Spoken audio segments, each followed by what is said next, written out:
Kami dari kelompok 4 ingin mempresentasikan hasil dari riset kami mengenai autonomous robot. Saya Afrizal Wijaya. Saya Amelia Pratiwi. Saya Ega Juliana.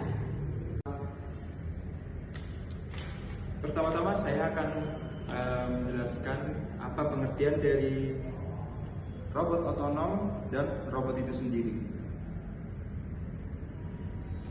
Robot otonom sebuah robot yang menampilkan perilaku atau tugas dengan tingkat otonom yang tinggi.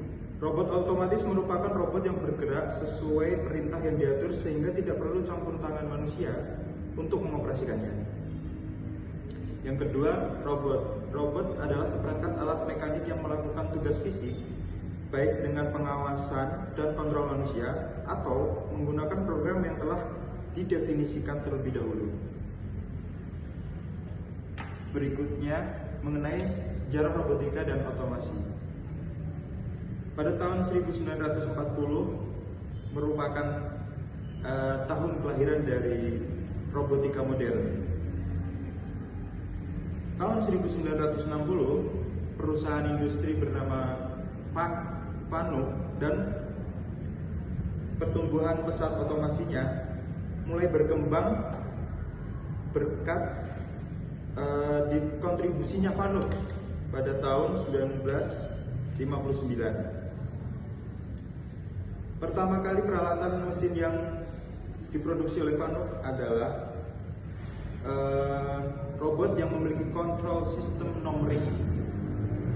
Di berikutnya tahun 1970 Industrial Robot dan Fanuc Expansion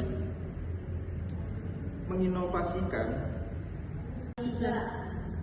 Pada tahun 1970, Industrial Robot dan Fanuc Expansion telah mengembangkan robot numerik yang memberikan gerakan yang presisi dan hemat energi.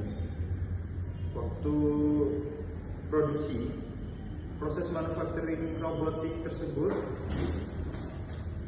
mengalami ekspansi global di Eropa. Pada tahun 1980, Robotic Vision and Fanuc Continue Innovation. Industri Fanuc telah memberikan inovasi dan perkembangan dan merubah dari numerik ke sensorik. Pada tahun 1990, kolaboratif robot dan Fanuc Legacy telah memberikan produk baru berupa intelligent robot atau yang bisa disebut autonomous robot. Kalau di tahun abad 21, Fanuc telah Berikutnya adalah penerapan dalam industri tekstil. Otomasi dalam industri, pemanfaatan suatu sistem kendali berbasis komputer atau teknologi canggih untuk melakukan sesuatu baik di lingkungan pabrik, perkantoran, maupun industri lainnya. Penerapannya dalam industri ada manufaktur otomatis, yaitu membantu menjaga konsistensi dan kualitas produk. Yang kedua, cobots atau robot otomatik, yaitu robot yang dirancang manusia untuk dapat melakukan tugas-tugas yang membutuhkan kecerdasan dan keakuratan tinggi. Selanjutnya, penerapan dan perbaikan.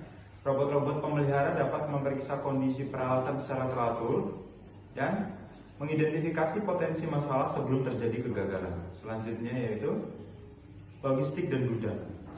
Peningkatan penggunaan robot di sektor logistik dan gudang membantu mempercepat proses distribusi dan pengangkutan barang dalam pensortiran otomatis. Berikutnya ada tipe-tipe robot, yaitu yang pertama mobile robot, yaitu robot yang dapat bergerak dan dikendalikan dari jarak jauh. Yang kedua, industrial robot, yaitu robot manufaktur untuk memproduksi barang-barang seperti manufaktur di bidang otomotif yang membutuhkan ketepatan dan kecepatan untuk memproduksinya. Selanjutnya, service robot, yaitu robot yang memberikan jasa seperti di restoran di Jepang Jadi pelayan digantikan oleh robot untuk mengantarkan makanan.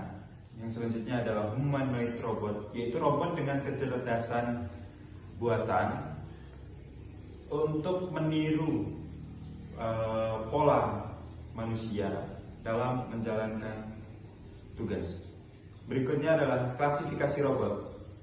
Robot manipulator, yaitu robot yang mengambil atau menggerakkan benda secara terbatas. Selanjutnya, learning robot, yaitu robot yang mengumpulkan informasi dari lingkungan untuk membuat gerakan yang lebih kompleks. Yang ketiga, reprogrammable robot, yaitu robot yang memiliki sensor dengan menggunakan bahasa pemrograman untuk memvariasi fungsi sesuai dengan kebutuhan yang kita inginkan. Selanjutnya, mobile robot, yaitu robot cerdas yang mampu menafsirkan lingkungan secara real time. Selanjutnya, robot with AI, yaitu ini robot yang merupakan tahap yang masih dalam tahap pengembangan, guna dimaksud untuk meniru dan memberikan sifat secara otonom. Berikutnya, dampak positif penggunaan autonomous robot atau robotik otomatis. Yang pertama adalah membantu meringankan pekerjaan manusia. Yang kedua, robot tidak memiliki rasa bosan, emosi, dan lelah. Yang ketiga, robot mudah dan cepat dalam perbaikan. Dan yang keempat adalah robot yang dibuat sedemikian rupa menyesuaikan dengan kebutuhan manusia. Dampak negatifnya, manusia jadi pemalas, sempitnya lapangan pekerjaan, krisis energi, menumpuknya sampah, dan global warming. Selanjutnya adalah pengaplikasian di bidang lain. Yang pertama, exploration. Armado adalah salah satu contoh robotik yang dibuat untuk mengeksplorasi daratan dan memitigasi bencana, yaitu memperkirakan apakah akan terjadi atau sudah terjadi bencana. Selanjutnya adalah space mission. Humanoid seperti robot milik NASA yang digunakan untuk mengeksplor, untuk mengambil sampel-sampel di luar angkasa. Yang selanjutnya, robot in the Atlantic, yaitu kendaraan bawah air atau AUV, kapal selam robot yang dapat dikendalikan dari jarak jauh untuk mengeksplorasi lautan di Antartika. Selanjutnya adalah military robot. Packbot adalah robot penelusuran yang digunakan oleh militer US guna untuk pencarian dan penyelamatan. Selanjutnya adalah medical surgery. Ada salah satu robot yaitu Paro yang digunakan untuk terapi pasien demensia.